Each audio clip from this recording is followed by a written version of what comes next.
जिम्मेदारी है। अब की बार वाले कहाँ गए? अभी बार बार वहां हमले हो रहे हैं, इसके बावजूद अब की बार वाले वहां जा नहीं रहे हैं। कल परसों मोहन जी भागवत उन्होंने भी कहा कि मणिपुर जल रहा है। एक साल के बाद, खैर उन्होंने कहा तो सही, क्या अब भी प्रधानमंत्री वहां नहीं जाएंगे, गृह मंत्री वहां नहीं जाएंगे? कश्मीर तो उन्होंने पूरे चुनाव प्रचार दरमियान एक बड़ा प्रचार किया था, 370 आर्टिकल हमने निकाला। उसकी उसकी सच्चाई भी क्या है मैंने भी रखी थी सबके सामने, और हमारे जो वकील साहब है असीम सरोदे जी, उन्होंने भी कहा था। खैर वो बात अभी नहीं करेंगे, लेकिन क्या फर्क पड़ा है कश्मीर में?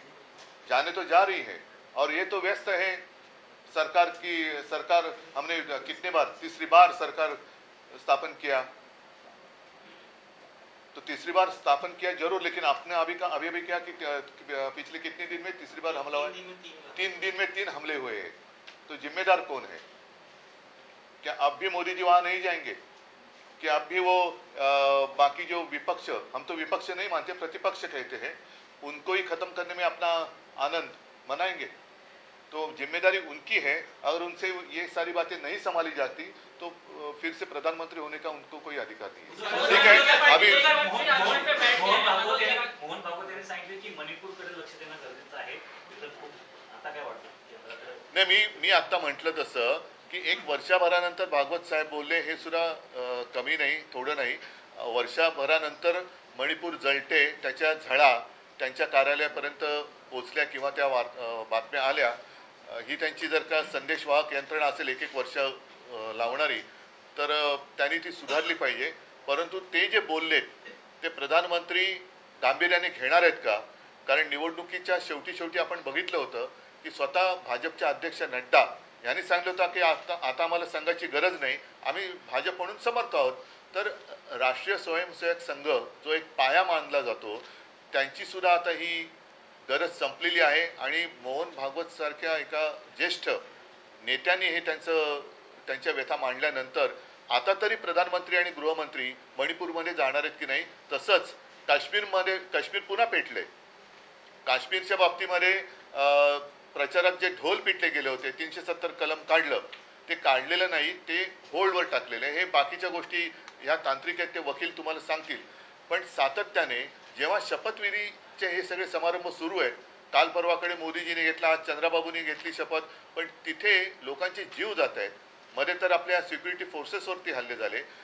आता तरी तुम्ही लक्ष देणार आहात की नाही? का तुमचेच तुम्ही ढोल आणि तुमचे रेकॉर्ड प्रस्थापित करण्याच्या मागे लागणार आहात? ऐकायला येत नाही, मला ऐकायलाच येत नाही।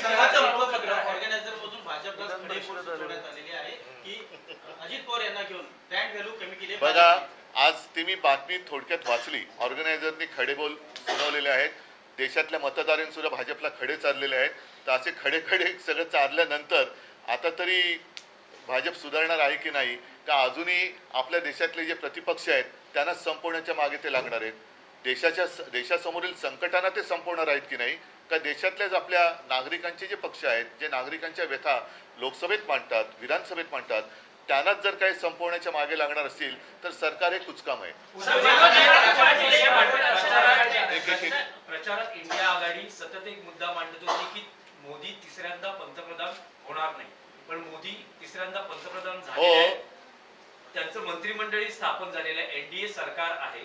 तुम्हाला या सरकारचं भवितव्य काय वाटतं? आणि तुम्ही पहिल्या पत्रकार परिषदेत असं म्हटलं होतं की आपण सरकार स्थापन करणं गरजेचं आहे। बरोबर आहे, मी सरकारच्या भवितव्याशी मला काही देणं घेणं नाही, मला देशाच्या भवितव्याशी आहे।